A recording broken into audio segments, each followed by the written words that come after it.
Assalamualaikum warahmatullahi wabarakatuh. Salam sejahtera dan selamat pagi untuk seluruh sahabat Upscape yang ada di Indonesia. Nah, pada pagi hari ini kita akan membahas materi tentang keperawatan jiwa, di mana pada hari ini kita akan membahas 3 materi. Yang pertama obat-obatan jiwa, yang kedua itu tentang fase berduka, dan yang ketiga itu strategi pelaksanaan pada pasien jiwa. Sekarang kita akan membahas tentang obat-obatan jiwa. Sebelumnya kita bahas dulu secara umum bahwa psikofarmaka itu adalah berbagai jenis obat yang menekan saraf pusat, sehingga biasanya psikofarmaka ini akan kita berikan kepada pasien yang mengalami gangguan jiwa.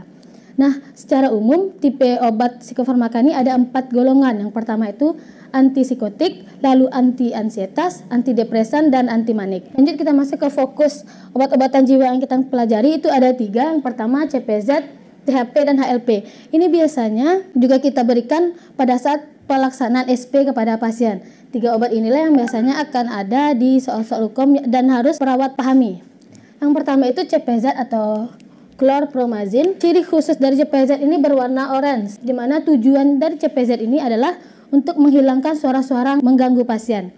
Untuk menghilangkan suara-suara mengganggu pasien, yang mana efek samping dari penggunaan CPZ ini, yang pertama itu mulutnya bisa kering, mengantuk, letih, konstipasi, dan pada wanita itu kadang-kadang tidak adanya menstruasi.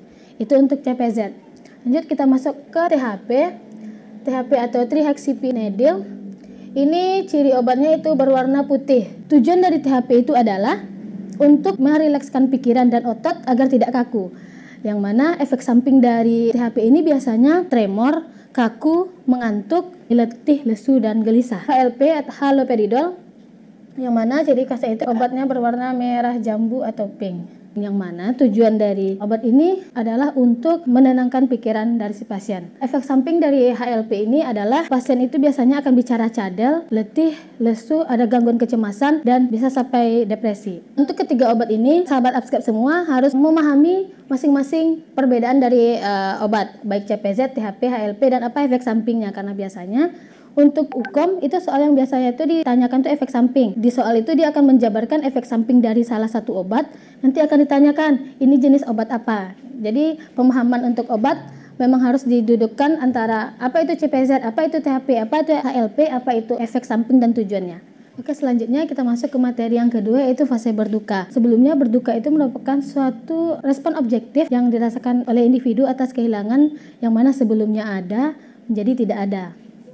Nah, untuk fase berduka kita memiliki 5 fase. Ada 5 fase untuk fase berduka. Yang pertama itu denial atau pengingkaran, yang kedua itu anger atau kemarahan, yang ketiga itu bargaining atau tawar-menawar. Nah, yang keempat itu depression atau depresi. Yang kelima itu ada acceptance atau penerimaan. Nah, kita akan bahas satu-satu. Yang pertama denial itu pengingkaran.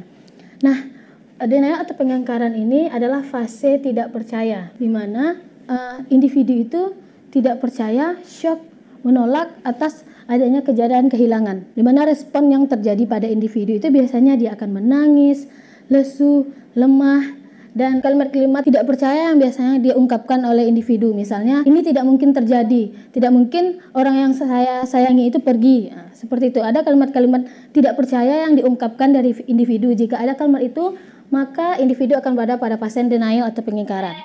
Nah, selanjutnya itu fase anger atau kemarahan. Ini merupakan respon kekecewaan atas kehilangan. Itu biasanya distimulasikan dengan respon marah, di mana pada perilaku individu dengan di fase anger ini adalah pasien itu akan marah, tangan mengepal, suaranya tinggi, denyut nadinya itu juga tinggi, dan bisa kemungkinan anger ini melakukan perilaku agresif. Sehingga pada fase anger, individu pada fase anger ini biasanya lebih sensitif dan mudah tersinggung serta mudah marah. Lanjut kita masuk ke tahap bargaining atau tawar-menawar.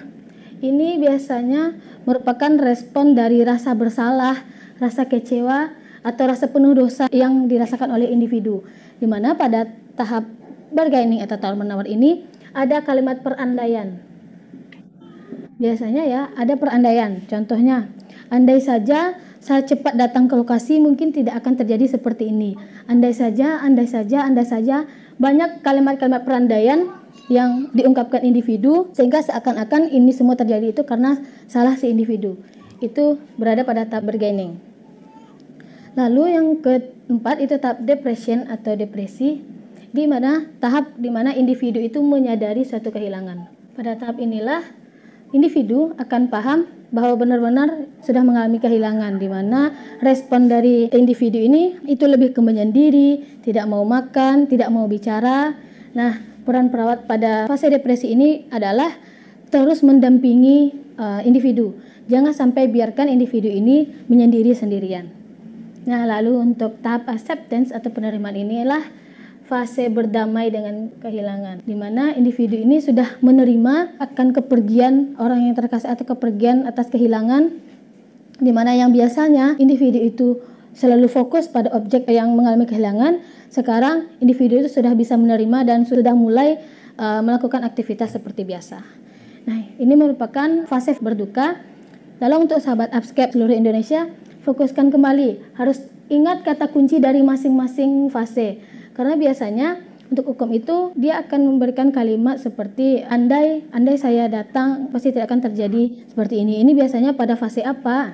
Berarti dia harus jelas pemahaman masing-masing fase berduka. Kita masuk ke materi yang ketiga, yaitu strategi pelaksanaan atau SP pada pasien gangguan jiwa. Nah, seperti yang kita tahu pada keperawatan jiwa kita memiliki 7 diagnosa, yaitu ISOS, divisi perawatan diri, halusinasi, risiko perilaku kekerasan atau perilaku kekerasan, harga diri rendah, risiko bunuh diri, dan waham. Nah, tiap diagnosa ini kita memiliki perbedaan dari strategi pelaksanaan. Lanjut kita langsung masuk ke diagnosa yang pertama, yaitu isolasi sosial, yang mana SP1-nya yang pertama kita mengkaji dulu apa penyebab pasien itu isolasi sosial. Kita kaji dengan siapa pasien ini tinggal serumah, siapa orang yang dekat dengan pasien, siapa orang yang tidak dekat dengan pasien, dan apa yang menyebabkan pasien itu tidak dekat dengan orang tersebut.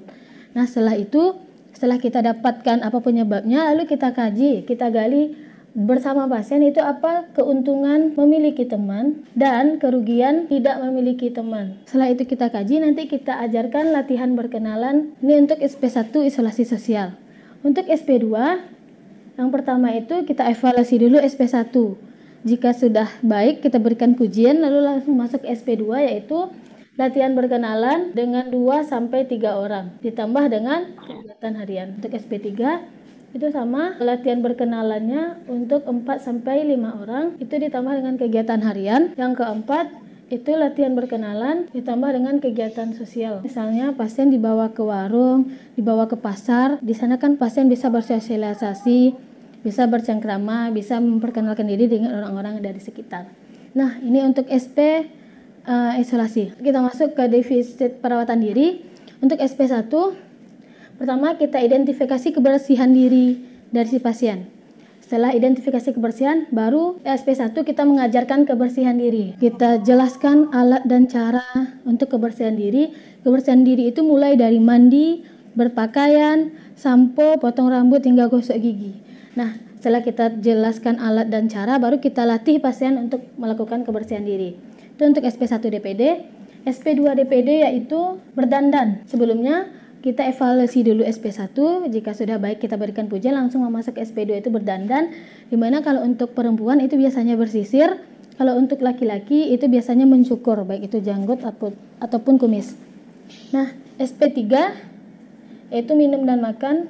Diagnosa yang ketiga yaitu halusinasi, yang mana halusinasi SP pertama yaitu kita mengidentifikasi halusinasinya, baik itu isi, pikiran, frekuensi, lalu kapan situasi halusinasi itu dirasakan. Lalu SP1-nya cara mengontrol halusinasinya dengan menghardik. Kita ajarkan pasien bagaimana cara menghardik untuk menolak halusinasi, baik itu pendengaran maupun penglihatan. SP yang kedua itu yang pertama kita evaluasi melalui SP1, apakah berhasil, kita berikan pujian.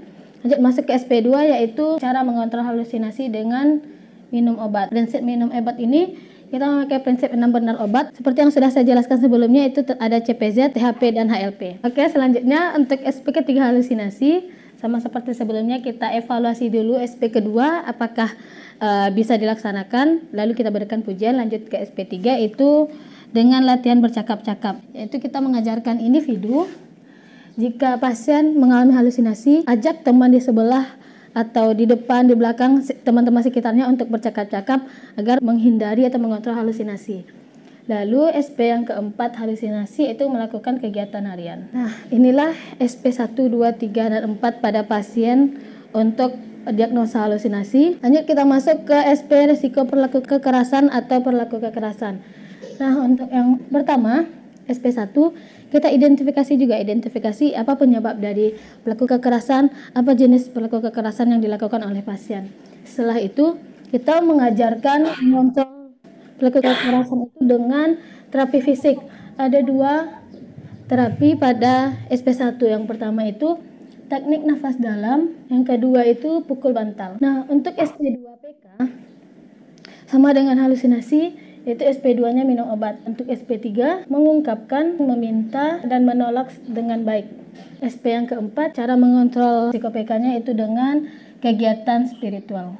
HDR atau harga diri rendah, yang pertama itu kita identifikasi kemampuan dan aspek positif yang dimiliki pasien. Setelah kita tahu apa kemampuan dan aspek positif pasien, kita buat daftar kemampuan yang bisa dilakukan di rumah sakit. Nah, setelah kita buat daftar, minta pasien memilih satu kegiatan. Minta pasien untuk memilih satu kegiatan yang bisa dilakukan pada hari ini, lalu laksanakan atau lakukan kegiatan itu. Sama untuk SP2, 3, dan 4, itu sama-sama kegiatan harian, diambil dari daftar yang sudah kita buat sebelumnya. Jadi, misalnya untuk SP2, kita lihatkan daftar yang telah dibuat sebelumnya, minta pasien untuk memilih apa kegiatan hari ini yang mau dikerjakan oleh pasien, sampai ke SP ke-4 itu untuk kegiatan harian. Lanjut untuk risiko bunuh diri. Untuk SP1 risiko bunuh diri, yang pertama kita identifikasi penyebab pasien melakukan risiko bunuh diri. Apakah si pasien ini berada di ide atau isyarat bunuh diri, berada di ancaman bunuh diri, atau sudah melakukan percobaan bunuh diri. Nah, setelah kita identifikasi, kita kaji apakah ada benda-benda yang berbahaya berada di sekitar pasien. Kita amankan lingkungan pasien dari benda-benda yang berbahaya. Setelah itu, kita kaji kemampuan dan aspek positif dari pasien. Setelah kita dapat aspek positif, kita sugestikan pasien dengan hal-hal positif yang ada di dirinya. Yang setelah dia sebutkan aspek positifnya, lalu sugesti akan hal positif. Untuk yang kedua, kita mengkaji aspek positif pada keluarga dan lingkungan pasien. Setelah kita tahu aspek positif pada keluarga dan lingkungan, Nanti kita ajarkan pasien untuk mensugesti kembali apa saja aspek positif yang ada pada keluarga dan lingkungan. Lalu aspek ketiga pada RBD yaitu merancang harapan dan masa depan. Jadi kita ajak pasien untuk menulis cita-cita atau masa depan yang akan